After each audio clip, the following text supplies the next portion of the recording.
ያላዩት ሀገር አይናፍቅም የሚባል አባባል አለና ያላያችሁት ወይም ደግሞ ያልቀመሳችሁት ነገር ያልደረሰባችሁት ስሜት ልታውቁት አትችሉም። አይምሮ ከሌላችሁ በስተቀር ማለት ነው። ለሰው ማሰቢያ አይምሮ ከሌላችሁ በስተቀር ምክንያቱም ለሰው ማሰቢያ አይምሮ ቢኖራት ኖሮ ሄርሜላ ያኔ ስትመጣ የጀመረችው ይወጣዋለች። እቺ ሴት እርጉዝ ነች። እቺ ሴት ባለትዳር ነች። ገና ህይወት መጀመሯ ነው። ገና ትዳር መጀመሯ ነው። ትዳሯን አልጠገበችውም ብላ ብታስብ ኖሮ ዛሬ ፍቅር ስትመጣ ምንድን ነው ያለቻት? ህይወት እንደጀመረ ህይወት እንዳልጨረሰ እያወቅሽ ለምንድን ነው ህይወት ውስጥ የገባሽው አለቻት። ፍቅር ደግሞ ምንድን ነው የመለሰችላት? በጣም ነው ትክክለኛ መልስ ነው የመለሰችላት።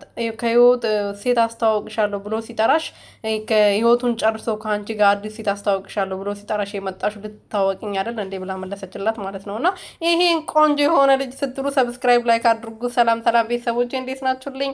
እኔ ያለው እግዚአብሔር ይመስገን። ሰላማችሁ በዘት ይበልልኝ። እንግዲህ አዲስ አበባችን ፍንፍኔ ይሄንን ትመስላለች ማለት ነው። እንግዲህ እንደምታዩት ዱባይ ነው የምታስንቀው ማለት ነው። ብዙዎቻችን ዱባይ ሄደን ለመዝናናት ምናምን እንላለን፣ ግን አዲስ አበባ ራሱ ኢትዮጵያ ራሱ ዱባይን ታስንቃለች ማለት ነው።